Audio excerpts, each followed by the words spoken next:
السلام عليكم الخوت، مرحبا بكم في هاد ستوري تايم جديدة. اليوم غادي نديكم لواحد القصة مختلفة، قصة فيها غموض، دراما ورعب، قصة كتجمع بين الواقع والأسطورة. غادي نحكي لكم على واحد شاب بسيط بحال أي واحد منا، ولكن كان كيتعرض للتنمر يوميا وسط المدرسة، حتى جا نهار وتبدلات حياته، وتبدلات حتى حياة الناس اللي كانوا كيتنمروا عليه. شدوا بلاصتكم، طفيو الضوء وركزوا مزيان، حيت منين غادي تبدا القصة غادي تحس براسك عايش الأحداث وكأنك حاضر تما وسط القسم المهجور.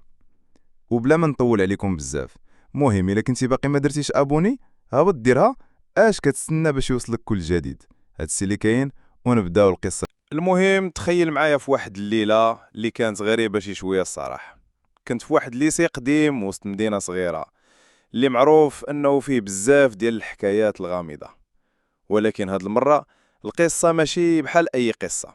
القصة ديال شاب سميتو ايوب كان مختلف على باقي التلاميذ، ماشي حيت كان كيدير شي حاجة غريبة، ولكن حيت كان ساكت بزاف، كيلبس ديما نفس اللباس البسيط وما كيهضرش مع شي حد.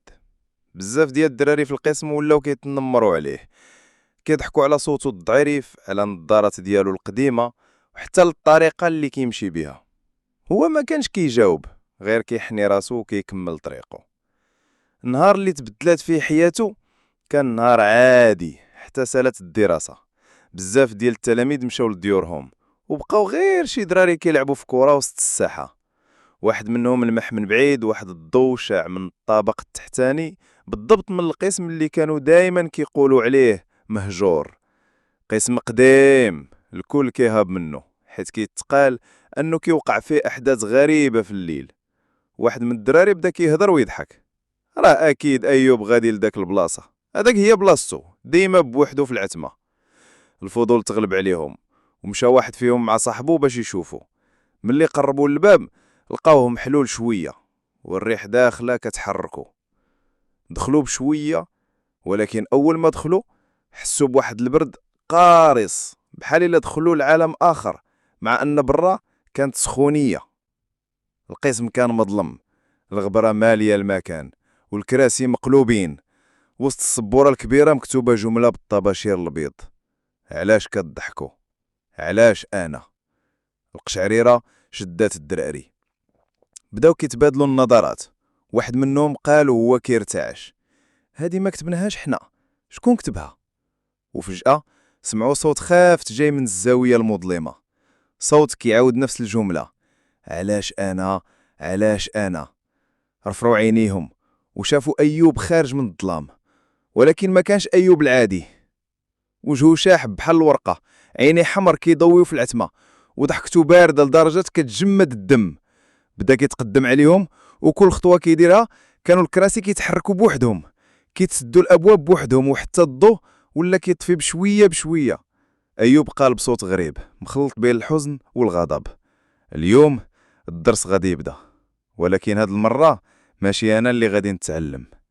الدراري بداو كيتراجعوا للور، ولكن الباب تسد بقوة من وراهم. الكراسي ترفدوا بوحدهم وطيحوهم على الأرض، والسبورة تكتبت فيها بوحدها: الضحك سالة، الدور عليكم. آخر حاجة سمعوها في داك القسم صرخة وحدة طويلة، بحال شي واحد كيطلب النجدة من وسط الجحيم. ومن داك النهار القسم بقى مسدود. الإدارة كتقول أنه القسم قديم وما فيه فايدة، ولكن التلاميذ عارفين الحقيقة. كيقولوا أي تلميذ كيدخل القسم في الليل ما كيرجعش بحالو. والمثير أكثر، بعض التلاميذ في الحومة كيسمعوا في الليل صوت ضعيف خارج من المدرسة كيعاود نفس الجملة: علاش أنا؟ علاش أنا؟ الناس ديال الحومة بدات كتهضر بزاف على داك الصوت اللي كيتعاود كل ليلة. وحدين كيقولوا غير أوهام، ووحدين كيقولوا الأرواح مازال عالقة في داك القسم. ولكن الغريب هو أن التلامذ اللي كانوا كيتنمروا على أيوب واحد بواحد بداو كيختفيو. الأول قالوا خرج من الدار وما رجعش، الثاني مشى للمدينة وما بقى حتى خبر عليه، والثالث لقاو غير الحقيبة ديالو في الزنقة فارغة وما فيها حتى ورقة. كل مرة كان نفس السؤال كيبان مكتوب بالطباشير قدام باب القسم: علاش أنا؟ المدرسة ولات بحال مكان مسكون، وحتى الأساتذة ما بقوش مرتاحين. شي وحدين كيحلفوا أنهم شافوا أيوب في الممرات في الليل واقف بعيد كيشوف فيهم، ومنين يقربوا كيتبخر. واحد الأستاذ اللي كان معروف بجرأته قرر يدخل داك القسم في الليل ويشوف الحقيقة.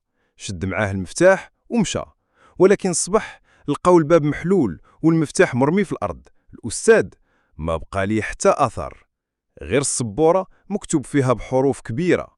حتى الكبار كيضحكوا. من داك النهار حتى الإدارة سدت المدرسة كاملة. قالوا للناس السبب هو الإصلاحات، ولكن الكل كان عارف الحقيقة، أن المدرسة تحولت لسجن ديال الأرواح، والسجان ديالها ماشي غير أيوب الإنسان، ولكن أيوب آخر، نسخة مظلمة منه، نسخة معمرة بالحزن والغضب والانتقام. والأكثر رعباً، بزاف ديال الناس كيسمعوا الصوت في الليل حتى خارج المدرسة.